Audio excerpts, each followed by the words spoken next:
Yeah. New class. Come on. Old It's school. for the Yeah. old school. Look. And how we Green living ass out there. Twitter. I got a plan, sorta. All I need is one mic and a camcorder. You might have heard of luck.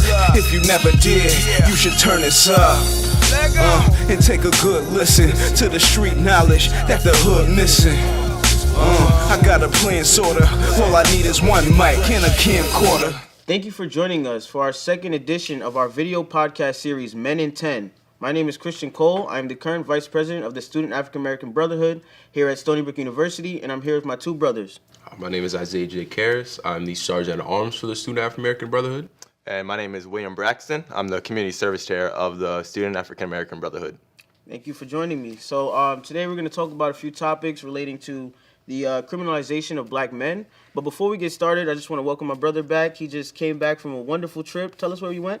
Thank you. I went to Stanford University for a debate tournament. It was a great experience. Got to see San Francisco, San Jose. I'll be able to represent Stony Brook around other prestigious universities from across the country.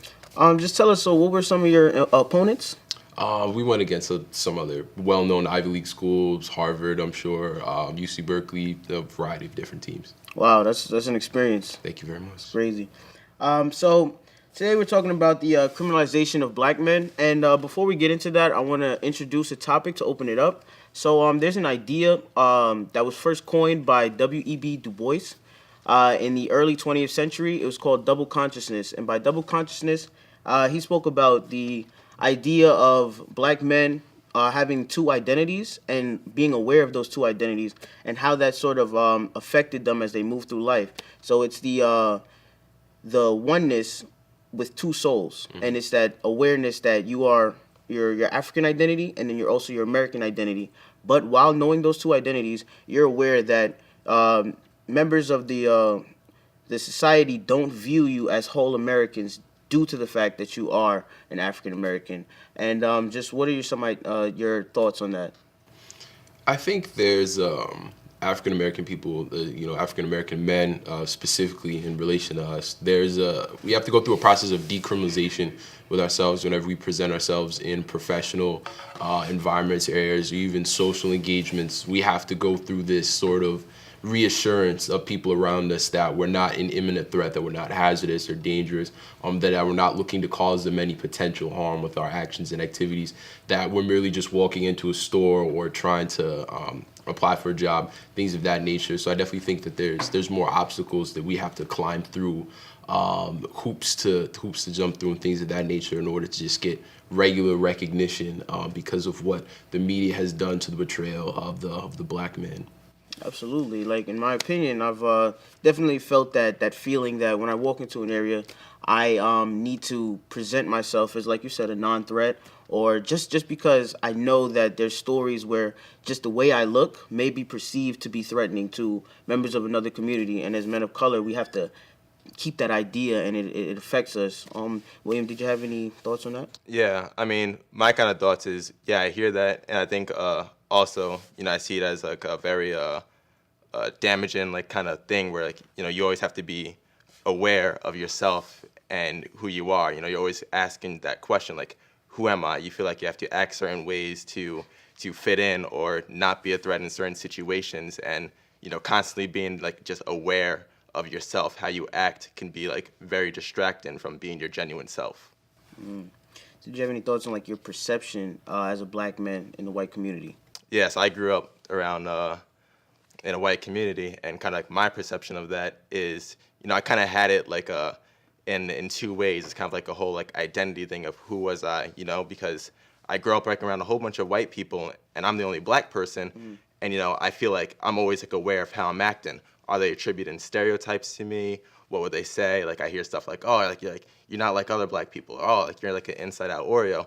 But I also feel it, with my other like brothers. Sometimes I feel like when I'm around them, like, am I really black? How can I, like, do I relate to them? Can I connect? And sometimes I feel like, I don't have a place of belonging. I feel like I'm stuck in the middle. Wow, yeah. I definitely hear that, and I think the term Oreo that you may hear, and like some people say you're black on the outside, white on the inside, and that's just something that some people have to deal with, and it sounds like that's something that you faced. Yeah. That's interesting. Just a quick question I want to pose to the two of you. How does the portrayal of black men as criminals in society reinforce double consciousness ideology? Well, I think that you can look at it from a historical perspective and see how black men, the black community overall, has had to deal with this idea of double consciousness and the representation in American society. You can go back to as early as vagrancy laws following the emancipation of slavery in terms of legal restrictions that were put in place specifically in relation to African American communities, punishing them for not having a place of residence, permanent, or any relative location, and then you can go forward to punishing people for participating in civil rights movements in the pursuit of acquisition of human rights and identification. Then you can go a few decades earlier and look at the punishment put upon the progenitors of the Black Power movement, seeking to just acknowledge and proclaim a black identity and take pride in their existence under the context of being an American. It wasn't necessarily the conversation about exclusivity. It was more about aggrandizing the importance overall of our culture and where we come from.